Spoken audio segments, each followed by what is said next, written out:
So real quick before starting this video, I just want to say thank you very much for 500 subscribers. That's absolutely amazing. I know it might not seem like a lot to some people, but I really do make these videos just because I love talking about this stuff, and subscribers are just a bonus. So thank you so much. And now the next goal is 600. But yeah, so if you haven't subscribed or if you enjoy watching my videos, please remember to do so.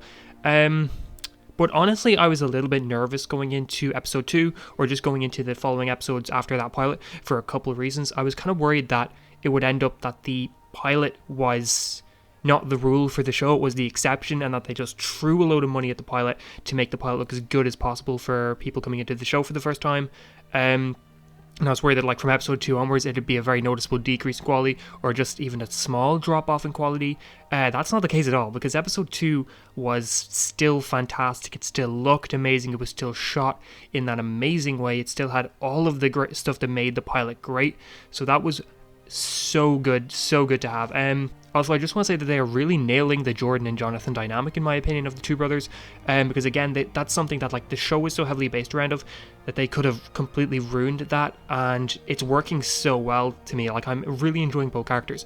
And last episode where I was like worried if the drama between those and Clark was going to get a little bit much, I felt like any time drama came up in this episode, it was believable. Jonathan being pissed off that they were forced to move from Metropolis felt very believable to me. Him losing his shit that Jordan keeps complaining about not having superpowers, while Jonathan has to deal with all of the kind of bullying that happened because he helped Jordan, was completely believable. He had a very big right to be angry and to be annoyed about that sort of stuff. So that was great, and I'm really liking both characters. I just like as well how they'll be fighting, but then they'll be fine with each other. Like towards the end of the episode, once again, like last episode, they are kind of learning that they're a family.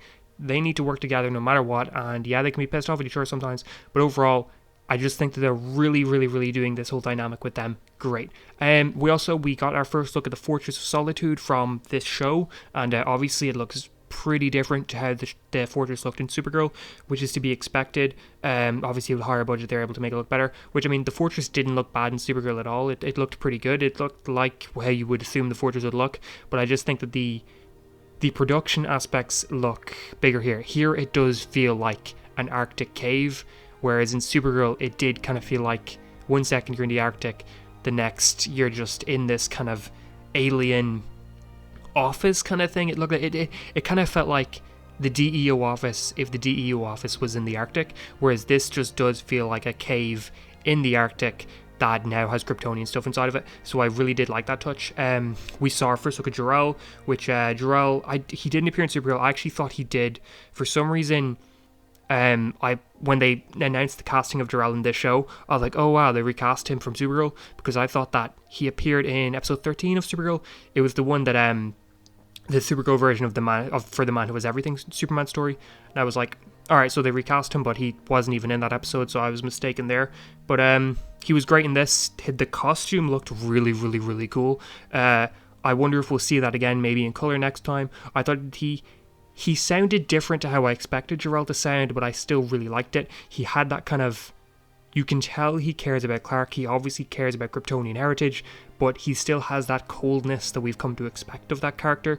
So that was really cool. And we got kind of a cool history lesson on Krypton as well, like where he was going over how Krypton died, the fact that the planet was using up all its natural resources, and then there was a war, which I think it's pretty safe to assume that war heavily involved General Zod. So maybe we'll see that come up again at some point.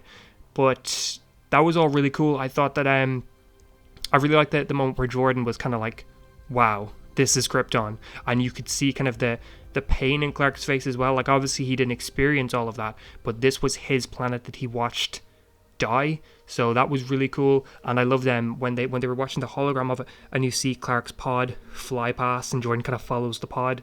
That was really cool as well. Real quick, I want to talk about all the Lois Lane stuff, because I'm just so happy with it, honestly. And that was another thing I was kind of nervous about going on, especially since Flash has had a lot of positives, but one thing that Flash has absolutely butchered, in my opinion, is their handling of Iris West and her journalism arc. It shows up maybe once a season, and when it does, it feels very ham-fisted and forced rather than something natural.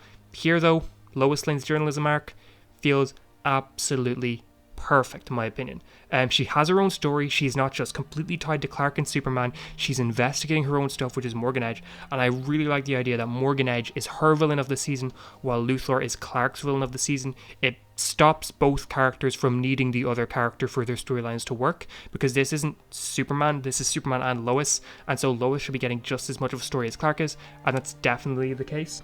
Plus, at the end of the episode, she quits the Daily Planet and now works for the Smallville Gazette, which, by the way, Smallville Gazette was mentioned all the time in the Smallville show, so that was really cool. And the editor of the Smallville Gazette, something's definitely a little bit fishy there, but I'm not going to say she's a villain or she's a bad person just yet. I just think there's more to than meets the eye with her.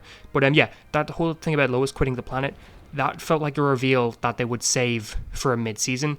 Like, in the other shows, once Edge rewrote Lois's story, we would get an episode or two of Lois pondering, oh no, what am I going to do now that Edge is rewriting my story? Then a few episodes after that, she'd quit the planet.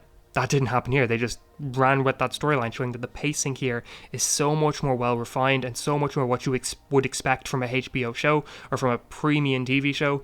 And I love that. I also just loved her little letter to Morgan Edge. She's like, this is the best writing I've wrote since you joined the planet, and it's just, I quit, which is great as well. But that was just such a great storyline, some great moments, and honestly, and I didn't think I'd say this, but Lois's storyline is just as good as the Superman stuff, in my opinion. Like, when Lois was on screen, I was really into it.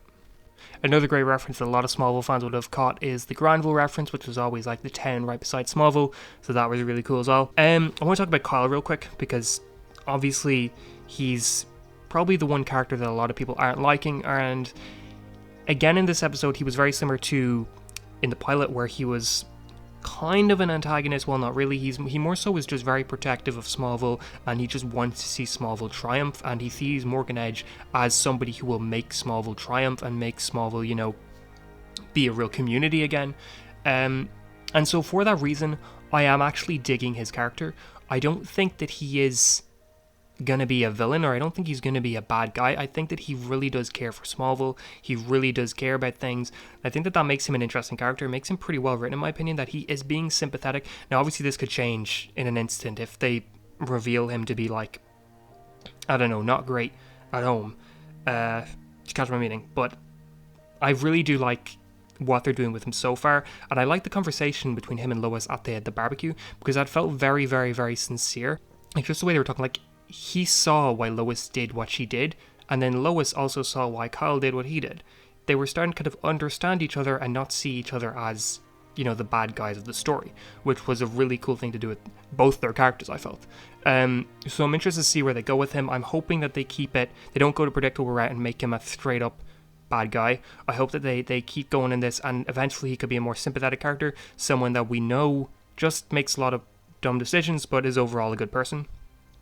Speaking of that barbecue stuff, turns out that the CW app actually has an extended version of the episode, not the one that aired. I haven't seen this version yet, but I remember when the barbecue scene started and Lana went up to talk to Clark, I kept anticipating that Clark's line of, I really wish I could get drunk, that was all over the trailers, and then that line didn't come, and I completely forgot about it until I saw on Twitter some people talk about it as well, mention that the line was cut, and so yeah, I'm guessing just that there is a time constraint on the CW. This happened for Stargirl as well, whereas the DC Universe version of the Stargirl episode would be longer than what aired on the CW. Now this is a little bit more frustrating because the CW app isn't nearly as, I don't know how to put this, but it's not as accessible for people outside of America as DC Universe was. Like, DC Universe wasn't accessible at all either, but it was much easier to watch the episodes from DC Universe than it is to watch the CW app version of the episode versus the broadcast version of the episode. So this is a reason why I hope the HBO Max deal goes through. I would like if HBO Max got access to the episodes first, because that would mean that the HBO Max version of the episode would be the intended version, and that would make it much easier for me personally living outside the US to watch the intended versions of the episodes, rather than the CW having to cut stuff out to fit the time limit. And even then, the CW version of the episode was longer than the other Arrowverse shows episodes normally are. Like, the normal Arrowverse length is about 41.5 minutes to 42 minutes. Superman and Lois was 45 minutes this week, so obviously they still are getting a bit of leeway with CW and what they can and cannot show. It's just that it seems that there's still some stuff that is a little bit too extended or too long, and that's ending up on the app instead of the broadcast version. So if HBO Max gets the rights to show the episodes first, that would make the whole thing a lot better for me personally. So I'm hoping that works out. But even then, 45 minutes, the fact that they're getting to do that when the other shows don't is great in my opinion. The Superman stuff was great as well. I liked how once again he was gone international. Everything looked so cinematic. The fights between him and Luthor. The fact that Superman, you could see Superman just getting angrier and angrier during that fight. Like he stopped holding back towards the end of the episode, which I really, really, really enjoyed. And speaking of that, Captain Luthor is a great villain so far. And now that we know a good bit of his backstory, I really do think that he could end up being one of the best villains we've seen in the Arrowverse, because he's the one villain who honestly could technically be a hero when you think about his Earth. Like, we've had sympathetic villains in these shows before, and Bloodwork, for example, started out as, you know, just a normal doctor who was trying to cure himself, trying to cure his mother. That sent him down the wrong path. Slade, for example, from Arrow, he had a lot of that. Malcolm as well, between the death of his wife. There's been and Agent Liberty and Supergirl is a good example as well of somebody who is the hero of their own story. But this feels more than that. This just isn't Luthor being the hero of his own story. He genuinely thinks he has experience with Superman being the villain, and he genuinely thinks that he is saving Earth from Superman. And that is a really interesting plot. In my opinion, I'm really interested to see what they do with this. Like, we saw the evil Superman at the end of the episode, which again, this is another reveal that in any of the other Arrowverse shows, they would have waited until the back half of the season to do a reveal like this. Obviously, they're just jumping right in the second episode here, so that's great. I'm assuming the costume that evil Superman is wearing is the same as Elseworld Superman, which was like the black one, just because the collar looks identical, the cape straps look identical, the color palette is the exact same. It might be a little bit more refined out, but to me, I think that is the same costume. But I just love this story arc we're going down of. I wonder if this is going to be an Injustice situation where it's going to take the Earth Prime Superman to beat the evil Superman, which happened in the first Injustice game. Is evil Superman still alive? What the hell actually happened to the Earth? Because now it seems like Luthor thinks their Superman destroyed his Earth, rather than it being Crisis related. So I wonder if it was actually Crisis related. Captain Luthor just assumes that it was Superman who did it all. He actually doesn't know that it was Crisis. Or if it actually genuinely was that Superman who just somehow destroyed the planet. So that'll be really interesting to see. It also, I already kind of was theorizing if this is going to be Alex Luthor, who was a big part of Crisis on Infinite Earths. He was the son of Earth-Tree's Lex Luthor, and Earth-Tree's Lex Luthor was he was the hero of his Earth, which Ultraman and the Crime Syndicate, those characters were the villains of that Earth. So I'm wondering if this Superman is basically Ultraman, and you know, Lex was like the one hero of that universe or whatever, and it could be a situation like that. It might not be them. I think they're doing a lot of unique things, but it might be a combination of a bunch of different storylines. This is all tied back to Sam Lane as well, which now he's being given a really interesting storyline as well, where he has to question if, should I trust Superman? Should I not trust Superman? You know, I've trusted him for so long. So I'm really interested to see where they go with this, especially as we know that Lane has been stockpiling kryptonite to protect Superman so that it's not used against him. And that's going to be really cool to see where that goes. But honestly, this episode was on par, if not better than the pilot to me. I watched the pilot about 4 times. I've only watched this episode once, so I might rewatch this episode, see if it is better than the pilot. The soundtrack is still fantastic. It's still got a lot of the stuff that very much worked in the first episode, and the fight scenes are still absolutely amazing too. But honestly, I just could not be happier with the show at the moment. I think that it's doing everything well. Every single character has an interesting storyline. There's not a single part of the show that I think is dragging or isn't working for me at the moment. Honestly, this is kind of a bad thing as well, because I was already getting back into the Arrowverse with Batwoman, Black Lightning, and now Flash. But just Superman and Lois, these episodes are just completely torpedoing my interest for those other episodes every week. I'm still enjoying the other episodes. It's just hard to go to them after watching this. But yeah, how did you feel about the episode? Did you like it? Did you hate it? Are you liking the direction that they're going in so far? And please remember to like, share, subscribe, and all of that. And I hope you have a great day.